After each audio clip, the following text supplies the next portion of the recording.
recent meeting of the Turkish and Russian presidents in Sochi last week can be seen as a roadmap of what can happen in Syria in the coming period.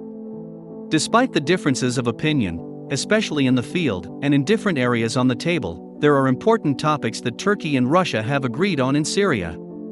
In fact, the territorial integrity, sovereignty and protection of the unitary structure of Syria are among the issues that neither country will compromise on. In addition, another important point that Ankara and Moscow have now agreed on is that they want the United States to withdraw from Syria. President Recep Tayyip Erdoğan clarified Turkey's stance on the issue while answering journalists' questions on the presidential plane on his return from Sochi to Ankara. Clearly, Moscow and Ankara's planned steps will likely put diplomatic and political pressure on the US to withdraw from Syria.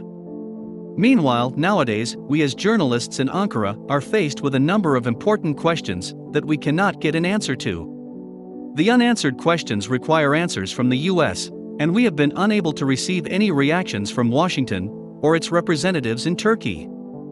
The first of these questions is why McGurk maintains such a close relationship with the PKK YPG terrorist organization. Second, while there is much evidence regarding the shipment of armed vehicles, weapons and ammunition that the US military has provided to the PKK YPG, the question of whether these are used only against Daesh is another question that Washington has not answered.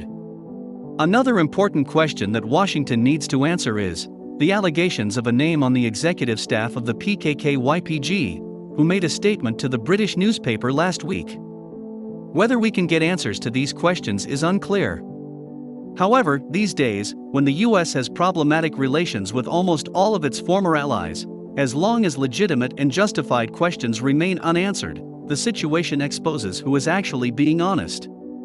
Since Washington has not answered these questions and denied the allegations, Turkey appears to be correct in its claims.